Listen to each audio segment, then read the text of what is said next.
Hello students, welcome to Perfect Prelims. আশা কৰিছো আপোনালোক সকলোৱে APSC প্ৰিলিমছৰ বাবে ভালদৰে প্ৰস্তুতি চলাই আছে আৰু যোৱা ক্লাছটোত আপোনালোকৰ লগতে মই দুটা ডিসকাশন কৰিছিলো ফাৰ্স্ট ডিসকাশন was about কি আমি যি এই ডিসকাশনটো কৰি আছো এটো লাইভ লৈ গলে আৰু সুবিধা হ'ব নেকি আপোনালোকৰ তেতিয়া ষ্টুডেন্ট সকলে কিন্তু মোক জনালে যোৱাকালি যে লাইভত মানে কোনজন ষ্টুডেন্ট কোনটো সময়ত মানে কমন টাইম নাই আমাৰ এক্টিভ থকাৰ আৰু সেইভাবে আপোনালোকে ভিডিওতে বিচাৰিছে ডিসকাশনটো গতিকে মই এই ধৰণে আগবঢ়াই লৈ যাই আছো আৰু দ্বিতীয়তে কিন্তু কিছু সংখ্যকে ক'লে যে ক্লাছটো আৰু যদি অলপ ছুটি হয় মানে 20 মিনিটৰ তলত হয় তেতিয়া সুবিধাজনক হয় কাৰণ কি আপোনালোকৰ আৰু বহুত কৰিবলগীয়া থাকে নিউজপেপাৰ এনালিসিস থাকে অসম বিশেষ থাকে স্ট্যাটিক সেকশনৰ ৰিভিজনটো থাকেই গতিকে ঠিক আছে মই প্ৰচেষ্টা কৰিম আৰু তাৰ লগতে মই অলপ চিন্তিত হৈছো যে আপোনালোকে এখাৰ কথা যে ক'লে তাৰ মানে কি আপোনালোকৰ ব্যাকলগ আছে নেকি মানে আমি ইতিমধ্যে ইমানবোৰ কথা ইমানবোৰ সিৰিজ প্লেলিষ্ট আপোনালোকৰ কাৰণে প্ৰস্তুত কৰিছো যোৱা 3 বছৰৰ আমাৰ পাষ্ট ইয়াৰ কোৱেশ্চনছে হওক বা কাৰেন্ট এফেয়াৰ্স এমসিকিউ হওক সিসেটৰ ক্লাছ হওক গভৰ্নমেন্ট স্কিম সমূহ হওক আৰু তাৰ লগতে ইউনিয়ন বাজেট ষ্টেট বাজেট এইবিলাক ক্লাছো আছে গতিকে মোক এবাৰ জনাবচোন এই প্লেলিষ্ট সমূহৰ কিমান কেইটা আপোনালোকৰ সঠিককে কমপ্লিট হৈছে কমেন্টত মোক এবাৰ জনাব আৰু সেই অনুযায়ী মই অহা সপ্তাহৰ কাৰণে প্ল্যানটো বনাম যে আপোনালোকৰ কাৰণে আৰু অলপ ৰিগাৰাছলি এনে ধৰণে ক্লাছবোৰ ৰেগুলাৰলি কৰি থাকিব লাগে নে অকমান আপোনালোকক ব্ৰেক দিব লাগে যাতে আপোনালোকে কামখিনি নিজৰ ব্যাকলগখিনি ক্লিয়াৰ কৰি ল'ব পাৰে মোক জনাব যে ইমানখিনি বস্তুৰ কাৰণ এইখিনি খুবেই জৰুৰী বস্তু কিমানখিনি আপোনালোকৰ সকলোৰে কমপ্লিট হৈছে ঠিক আছে আহক আজি প্ৰথম কোৱেশ্চনটো এতিয়া জিওগ্ৰাফিৰ মোস্ট এক্সপেক্টেড কোৱেশ্চন এবাৰ জিওগ্ৰাফি পইণ্ট অফ ভিউ বহুতে এটা ইম্পৰ্টেন্ট বছৰ বুলি মই কম 2025 বৰ্ষত কাৰণ কি কিয়নো এই পবিত্ৰ বছৰটোতে আমি মহাকুম্ভ মেলা উদযাপন কৰিলো আৰু আপোনালোকক মই কুম্ভৰ ইতিহাসটো অকমান চমুকে পঢ়াবলৈ চেষ্টা কৰিছো আগতে জানে যিসকলে নাজানে আপোনালোকক কৈ দিও যে সমুদ্ৰ মন্থন যেতিয়া হৈ আছিল দেৱতাসকল আৰু অসুৰসকলৰ মাজত তেতিয়া 14টা আইটেম ওলাইছিলে আৰু সেই 14টাৰ শেষৰ ফালে আমাৰ ওলাইছিলে অমৃত কলহ আৰু এই অমৃত কলহটো ইন্দ্ৰপুত্ৰ জয়ন্ত দেৱে লৈ কিনে 12 দিনলৈ দৌৰ লগাইছিলে যাতে অসুৰসকলে তাৰে এক্সেছটো নাপায় কাঢ়ি ল'ব নোৱাৰে আৰু আপোনালোকে জানে যে দেৱতাসকলৰ একদিন আমাৰ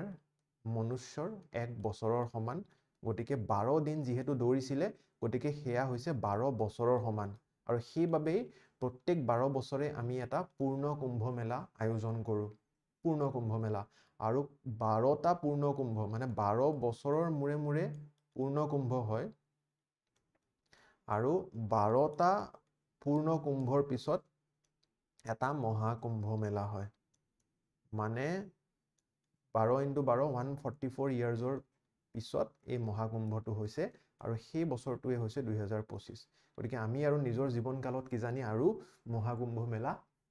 দেখিবলৈ নাপাও আনলেছ এণ্ড আনটিল আপোনালোক 150 বছৰ দীৰ্ঘায়ু হওক মইতো আশীৰ্বাদ কৰিম সকলোৱে হওক কিন্তু এটা খুবে গুৰুত্বপূৰ্ণ মানে ইভেন্ট বুলি কম আৰু সেইভাবে প্ৰশ্ন আহাৰ এটা সম্ভাৱনা থাকে এটা প্ৰয়াগৰাজত যি আমাৰ কুম্ভ মেলা হল তাৰে ৰিগাৰ্ডিংয়ে গংগা নদীৰ ফ্লোটোৰ বিষয়ে আপোনালোকক প্ৰশ্ন সুধিব পাৰে ইয়াতে কিছুমান আমাৰ যি চাৰ ধাম যাত্ৰা আছে বা আমাৰ যি প্ৰয়াগসমূহ আছে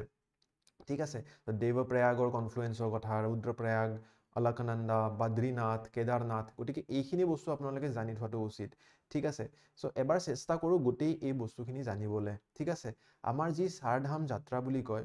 यमुनोत्री এই চাৰধাম মানে হৈছে চাৰিটা ইম্পৰ্টেন্ট হিন্দু পিলগ্ৰিমেজ সাইটস ঠিক আছে यमुनोत्री গংগোত্ৰী কেদাৰনাথ আৰু বদ্ৰীনাথ এই চাৰিটা গতিকে এজন মানে ব্যক্তিৰ বিশ্বাস কৰা হয় যে জীৱনকালত এই চাৰি ঠাইত যদি যায় তেওঁলোকক মানে স্বৰ্গলৈ মানে স্বৰ্গগামী হয় দেখত গতিকে হেতু বাৰু not important for you exam আৰু তাৰ লগতে প্ৰয়াগ কেটামান আছে ঠিক আছে আমাৰ যি বিষ্ণু প্ৰয়াগ নন্দ প্ৰয়াগ কৰ্ণ প্ৰয়াগ ৰুদ্ৰ প্ৰয়াগ আৰু দেৱ প্ৰয়াগ এই পঞ্চম প্ৰয়াগ গতিকে ইয়াতে আপোনালোকে কনফ্লুয়েন্স কিনি জানিব লাগে মই বেলেগ এটা ইংক ইউজ কৰিলে আপোনালোকে আৰু ভালকে বুজি পাব চাগে এটো চাওক সো ইয়াৰে পৰা এটো হৈছে অলকনন্দা নদী হা এই যে ডাৰ্ক ব্লু কালাৰত আছে দিস ইজ দা অলকনন্দা অলপ মনোযোগ দিব হা এটো প্ৰশ্ন খুব ইম্পৰ্টেন্ট এই অলকনন্দা যেটো হয় বদ্ৰীনাথৰ কাষতে আছে আমাৰ শতোপন্থ গ্লেচিয়াৰ ঠিক আছে এই শতোপন্থ গ্লেচিয়াৰ যেটো হয় শতোপন্থ গ্লেচিয়াৰ এন্ড ভাগীৰথী খড়ক গ্লেচিয়াৰ্স গতিকে এই দুটা গ্লেচিয়াৰৰ পৰা অৰিজিনেট হৈ বদ্ৰীনাথৰ কাষেদি আমাৰ এটা নদী বৈ হয় বৈ আহে হেতুকে কয় অলকনন্দা তাৰে ওপৰত এটা খুবে পপুলাৰ গানো আছে অসমীয়াত আপোনালোকে যদি শুনিছে খুবে মোৰ ভাল লগা গান আৰু তাৰে লগতে জোৰা লাগে ধৌলি গংগা গতিকে অলকনন্দা আৰু ধৌলি গংগাৰ যেটো কনফ্লুয়েন্স তাতে যেটো প্ৰয়াগ হৈ উঠে তাৰ নাম হৈছে বিষ্ণু প্ৰয়াগ তাৰে লগতে অলকনন্দাটো আৰু তললৈ ফ্লো কৰে আৰু তাতে নন্দাকিনী এটা নদী নন্দাকিনী নদী জোৰা লাগে গৈ কিনে তাতে কয় নন্দ প্ৰয়াগ হেতু কাৰণে নন্দাকিনীৰ কাৰণে নন্দ প্ৰয়াগ ঠিক আছে তাৰে পিছত আৰু অলপ তাৰে তলত লাগে গৈ কিনে পিণ্ডাৰ গংগা অলকনন্দাৰ লগত আৰু হেতু প্ৰয়াগক কয় কৰ্ণ প্ৰয়াগ তাৰে আৰু অলপ সাউথৱৰ্ড যদি আপোনালোকে যায় এই মন্দাকিনী নদীটো কেদাৰনাথৰ ওচৰৰ পৰা আহি কিনে অলকনন্দাৰ লগত কনফ্লুয়েন্স হয় আৰু তাকে কয় ৰুদ্ৰপ্ৰয়াগ আৰু তাৰে অলপ আগত গংগোত্ৰী গ্লেচিয়াৰৰ ওচৰৰ পৰা আহি ভাগীৰথী নামৰ নদীটো অলকনন্দাৰ লগত কনফ্লুয়েন্স হয় আৰু সেই জায়গাটুকুৰক কয় দেৱপ্ৰয়াগ আৰু এই দেৱপ্ৰয়াগৰ পৰাই আমাৰ পবিত্ৰ গংগা নদীৰ আৰম্ভণি গতিকে গংগাৰ অৰিজিনেশ্যন এই দেৱপ্ৰয়াগৰ পৰা by the confluence of Bhagirathi river and Alaknanda গতিকে হেতু কাৰণে বহুতে কয় Bhagirathi plus Alaknanda is equals to Ganga আৰু এটো কোড হয় এই দেৱপ্ৰয়াগ নামৰ জায়গা ঠাইত হয় আৰু তাৰে আগত আপোনালোকে জানে প্ৰয়াগৰাজত গৈ কিনে এই যমুনেত্ৰী গ্লেচিয়াৰৰ পৰাই অৰিজিনেট হৈ যমুনা নদীটো গৈ কিনে গংগাত যোগদান হয় ঠিক আছে গতিকে এইখিনি আপোনালোকে যদি জানে এই প্ৰশ্নটোৰ উত্তৰ সহজভাৱে দিব পাৰিব মানে Devprayag is located in the confluence of which rivers Rudraprayag কাৰ হয় অলকনন্দা কোড ফ্লো কৰে ঠিক আছে গতিকে এই গোটেইখিনি আপোনালোকে পাৰিব গৈ কিনে উত্তৰটো দিবলৈ চেষ্টা কৰিব কমেন্ট সেকশনত এইখিনি যদি বুজিছে চেষ্টা কৰিব উত্তৰটো দিবলৈ এই হ'ব fourth question is wrong statement is wrong Kedarnath is known as the samadhi स्थल of Adi Shankaracharya আচ্ছা নেক্সট কোৱেশ্চনটো হৈছে regarding the seismic activity in Myanmar and Northeast আপোনালোকে জানে মিয়ানমাৰত এটা খুবে ডাঙৰ earthquake সংঘটিত হৈছিলে য'ত 3000তকৈ অধিক লোকৰ মৃত্যু হৈছিলে আৰু সেইভাবে আমি এই কোৱেশ্চনটো আনিবলৈ চেষ্টা কৰিছো কাৰণ কি এই এটা নিউজো আহিছিলে যে Assam tops in the north eastern region in number of earthquakes গতিকে এটো কিয় হৈ আছে আপোনালোকে পোন প্ৰথমে জানিব লাগিব যেটো আমাৰ নৰ্থ ইষ্টাৰ্ণ এৰিয়া আৰু তাৰে লগতে ইফালে এটা বাৰ্মিজ যেটো এৰিয়া বাৰ্মা প্লেট এটা আছে এটোটো ইণ্ডিয়ান প্লেটৰ পাৰ্ট হয় নৰ্থ ইষ্টাৰ্ণ এৰিয়া আৰু তাৰে ঠিক ওপৰতে আমাৰ ইউৰেছিয়ান প্লেট আছে ইণ্ডিয়ান প্লেট আৰু ইউৰেছিয়ান প্লেট কনফ্লুয়েন্স আৰু বাৰ্মিজ প্লেটটো এটা মাইনৰ প্লেট গতিকে এই তিনিটা প্লেটৰ কনফ্লুয়েন্সত এই এৰিয়াটো আহি পৰিছে আৰু সেইভাবে এটোক জোন 5 আৰ্থকুৱেক জোন বুলিও ডেজিগনেট কৰা হৈছে আৰু সেইভাবে আমি ইয়াতে বিভিন্ন ধৰণৰ আৰ্থকুৱেক দেখিবলৈ পাই থাকো গতিকে প্ৰথম ষ্টেটমেন্টটো শুদ্ধ both regions lie along active tectonic plate boundariesত থাকিলে মানে প্লেট কিখনে ঘহনি খাই থাকে খুন্দা খাই থাকে আৰু তেতিয়া আৰ্থকুৱেক আহে Indo-Burma range contributes significantly to the seismicity definitely Indo-Burma মই কৈছিলো Indian plate আৰু Burmese plate আছে আৰু তাৰ লগতে Myanmar earthquake is caused by the type of faulting known as reverse faulting এটো আপোনালোকৰ ষ্টেটমেন্টটো ভুল হয় মই অসম বিশেষত পঢ়াইছিলো আপোনালোকক সো তিনি ধৰণৰ fault line normal fault reverse fault আৰু strike through slip fault গতিকে এই যেটো ফল্ট লাইন হয় এই ফল্ট লাইনটো কাৰণেহে আমি এই আৰ্থকুৱেকটো দেখিবলৈ পাইছো যদি মই আপোনালোকক সঠিকভাৱে বুজাও গতিকে this is the perfect example of strike slip fault মানে প্লেট কিখন ইটো হিটোৰ লগত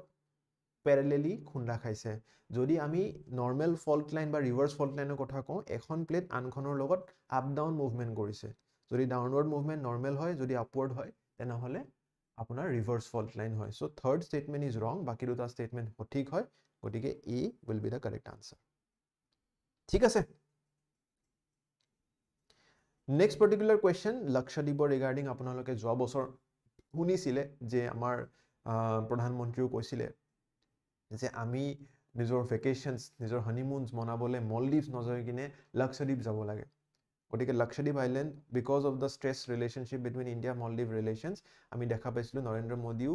লক্ষদ্বীপ আইল্যান্ডলৈ গৈছিল গতিকে লক্ষদ্বীপৰ জিওগ্ৰাফিটো খুব জৰুৰী হৈ পৰে they are made of coral deposits এটো সঠিক হয় they are located off the coast of Tamil Nadu অকমানো যদি আপোনালোকে ইণ্ডিয়ান জিওগ্ৰাফি জানে তামিলনাডু ইফালে আছে ইফালে কেৰালা আছে